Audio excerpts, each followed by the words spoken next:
Hello മച്ചന്മാരെ, എല്ലാവർക്കും ഏറ്റവും പുതിയൊരു തമിഴ് മൂവി റിവ്യൂയിലേക്ക് സാർ. അപ്പോൾ നമ്മളിന്ന് റിവ്യൂ ചെയ്യാൻ വേണ്ടി പോകുന്നത് ഒരു ടൈറ്റിൽ ലിസ്റ്റ് ചെയ്ത തമിഴ് മൂവിയായ പാർക്കിംഗ് എന്ന് പറഞ്ഞ മൂവി നമ്മൾ റിവ്യൂ ചെയ്യാൻ വേണ്ടി പോകുന്നത് 2023 റിലീസ് ചെയ്ത മൂവിയായിരുന്നു പാർക്കിംഗ്. ഡിസ്നി ഹോട്ട്സ്റ്റാർ ചിത്രം ലഭ്യമാണ്. അതായത് തമിഴ്, മലയാളം, തെലുങ്ക്, ഹിന്ദി ഭാഷകൾ ലഭ്യമാണ്. പാർക്കിനെ കുറിച്ച് പറയുമ്പോൾ രാമകുമാർ ബാലകൃഷ്ണനാണ് ഡയറക്ഷൻ ചെയ്തിട്ടുള്ളത്. ഒരു പുതുമുഖ ഡയറക്ടറാണെന്ന് തോന്നുന്നു. അതുപോലെ കാശ് നോക്കിയ ഹരീഷ് കല്യാൺ, അതുപോലെ തന്നെ MS ഭാസ്കർ, ഇന്ദുജ തുടങ്ങിയവരൊക്കെയാണ് പ്രധാനമായും കാശിങ്ങായി വന്നിട്ടുള്ളത്. നമുക്കിതിൻ്റെ പോസ്റ്റേഴ്സ് കണ്ട് തന്നെ അറിയാം എന്താണ് ഉദ്ദേശിച്ചുള്ളത് പാർക്കിംഗ് എന്ന്.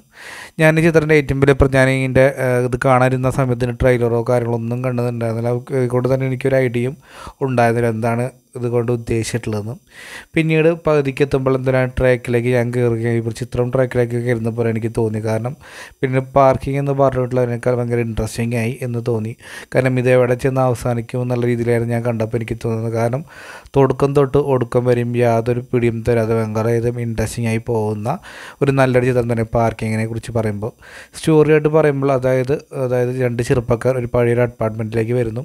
താഴെ ഒരു താമസക്കാരുണ്ട്, മുകളിലും ഇവരാണ് താമസിക്കുന്നത്. എനിക്ക് തൻ്റെ ഒരു വൈഫ് പ്രഗ്നൻ്റ് ആണ്. അപ്പോൾ അവരുടെ ആവശ്യങ്ങൾക്ക് വേണ്ടിയിട്ട് ഒരു കാറ് മേടിക്കുന്നു. ഇയാൾ താഴത്തെ ഒരു വ്യക്തിയാണെങ്കിൽ ഒരു സാധാരണ ഒരു സർക്കാർ ഉദ്യോഗസ്ഥനാണ്, പിശുക്കൻ, അതിൻ്റെ കാര്യങ്ങൾ കുറച്ച് ഈഗോക്കെ നടക്കുന്ന വ്യക്തി. അങ്ങനെ ഇരിക്കുമ്പോൾ അദ്ദേഹം ഒരു കാറ് മേടിക്കുന്നു. പിന്നീട് നടക്കുന്ന പ്രശ്നങ്ങളൊക്കെയാണ്. അതായത് ഈ ഒരു പാർക്കിൻ്റെ പേരിൽ ബൈക്കും അതുപോലെ കാറും ഉണ്ട്. അപ്പോൾ അവർ തമ്മിലുള്ള കുറച്ച് ഈഗോ കാര്യങ്ങളുമായി ഇപ്പോൾ മത്സരിക്കാൻ വേണ്ടി വേറൊരു കാറ് മേടിക്കുന്നു. അങ്ങനെ എനിക്ക് ഫസ്റ്റ് ആരുടെ കാറാണ് അവിടെ പാർക്ക് ചെയ്യുക, മറ്റൊരുത്തൻ്റെ കാർ പുറത്ത് കിടക്കണം, അങ്ങനെ രീതിയിലൊക്കെയായി മാറുന്നു. അപ്പോൾ രണ്ടുപേരും ജോലിക്ക് പോകുന്നില്ല. അല്ലെങ്കിൽ ഇവൻ കാർ എടുക്കുമ്പോൾ മറ്റാൾ കാറ് അകത്തേക്ക് കയറ്റിടാൻ വേണ്ടി വെയിറ്റ് ചെയ്ത് അങ്ങനെയുള്ള മത്സരങ്ങളൊക്കെയാണ്. ലാസ്റ്റും അങ്ങനെയുള്ളൊരു അല്ലെങ്കിൽ ഒരു മത്സരം എന്ന് പറഞ്ഞ പോലെ തന്നെ രണ്ടുപേരിൽ മരണത്തിൻ്റെ വാക്ക് വരെ എത്തുന്നു. പിന്നീട് എന്ത് സംഭവിക്കുന്നുണ്ട് പാർക്കിംഗ് കൊണ്ട് ഉദ്ദേശിച്ചിട്ടുള്ളത്.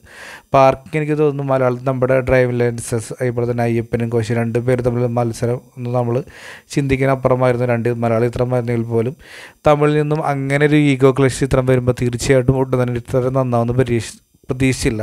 കാരണം ആരിഷ് കല്ലാണ്ട് ഒരുവിധ ചിത്രങ്ങൾ ഞാൻ കണ്ടാണ്. ഒട്ടും തന്നെ എനിക്ക് ഇൻട്രസ്റ്റിംഗ് ആയിട്ടൊന്നും തന്നെ തോന്നിയില്ലെങ്കിൽ പോലും ഇതിൽ അദ്ദേഹത്തിൻ്റെ ക്യാരക്ടർ നല്ല രീതിയിൽ തന്നെ ചെയ്തിട്ടുണ്ട്. അതുപോലെ MS ഭാസ്കർ എന്ന് പറയുന്ന കുറച്ച് ഏജിലുള്ള കഥാപാത്രം തീർച്ചയായിട്ടും അദ്ദേഹം ഞെട്ടിച്ചു. കാരണം സാധാരണ തമിഴ് മൂവിൽ അത് കോമഡി അല്ലെങ്കിൽ ഇമോഷണൽ രംഗങ്ങൾ അദ്ദേഹത്തെ കാണാൻ സാധിക്കുള്ളൂ. എങ്കിലും ഇതുപോലുള്ള നെഗറ്റീവുള്ള കഥാപാത്രം ചെയ്യുമ്പോൾ തീർച്ചയായിട്ടും ഞെട്ടിച്ച് തന്നെ പറയാൻ സാധിക്കും. കാരണം ഗംഭീരമായിട്ട് പ്രകടനം തന്നെ ഓരോ വ്യക്തികളും ചെയ്തിട്ടുള്ളത്. പാർക്കിനെ തിരിച്ച് പറയുമ്പോൾ മേക്കിംഗ് എന്ന് പറയാം, നല്ല രീതിയിലുള്ള മേക്കിംഗ് എടുത്തിട്ടുണ്ട്. ഇതിൻ്റെ സ്കോറിംഗ് ആണെങ്കിലും പാട്ടാണെങ്കിലും എല്ലാം തന്നെ ഓക്കെ തന്നെയായിരുന്നു. എഡിറ്റിങ്ങും കാര്യങ്ങളൊക്കെ വളരെയധികം ഒരു നെഗറ്റീവ് പോലും അതിൽ പറയാനില്ല. കാരണം രണ്ട് ഇൻട്രസ്റ്റിംഗ് തോന്നി. എനിക്ക് പറയാൻ ഇവിടുന്ന് കിട്ടുന്ന ഇതുപോലത്തുള്ള സ്റ്റോറി കാര്യങ്ങളൊക്കെയാണ്. കാരണം നമ്മൾ ഓരോ സ്റ്റോറിയും വ്യത്യസ്തം കൊണ്ടുവരാൻ ശ്രമിക്കുന്നവരാണ് നമ്മൾ അംഗീകരിക്കും. അതുകൊണ്ട് തന്നെ പാർക്കിൻ്റെ സ്റ്റോറി ഒരു വെറും പാർക്കിംഗ് എന്ന് പറയുന്ന ആ ഒരു സ്പേസ് വെച്ച് തീർച്ചയായിട്ടും നമ്മുടെ 2.5 മണിക്കൂർ നമ്മളെ പിടിച്ചിടാൻ സാധിക്കുന്നതിന് മികച്ചൊരു ഗൈഡ് എനിക്ക് തോന്നിയിട്ടുള്ളത്. ആ പാർക്കിംഗ് മൂവിയെ കുറിച്ച് പറയുമ്പോൾ നിങ്ങൾക്ക് ഒരു തവണ കാണാവുന്ന നല്ലൊരു ചിത്രം തന്നെയാണ് പാർക്കിംഗ് എന്നാണ് എൻ്റെ അഭിപ്രായം. വളരെ നല്ല ഇൻട്രസ്റ്റിംഗ് ആയി തന്നെയാണ് തുടക്കം മുതൽ കൊണ്ടുപോയിട്ടുള്ളത്. അപ്പോൾ നിങ്ങൾ പാർക്കിംഗ് എന്ന് പറഞ്ഞ മൂവി കണ്ടിട്ടുള്ള വ്യക്തിയാണ് നിങ്ങളുടെ അഭിപ്രായം കമൻറ്റ് ബോക്സിൽ രേഖപ്പെടുത്തുക. കാണാത്തതുകൊണ്ട് ഡിസ്നി ഹോട്ട്സ്റ്റാറിൽ പല ഭാഷകളിൽ ലഭ്യമാണ്. കണ്ടു നോക്കിയ അഭിപ്രായം നമ്മുടെ കമൻറ്റ് ബോക്സിൽ രേഖപ്പെടുത്താൻ മറക്കണ്ട. അപ്പോൾ ഇന്നത്തെ ഇപ്പോൾ നമ്മുടെ ഇഷ്ടപ്പെട്ട ലൈക്ക് സബ്സ്ക്രൈബ് പരിഗണിക്കുക. അതായിരിക്കും ബൈ ഫ്രണ്ട്സ്.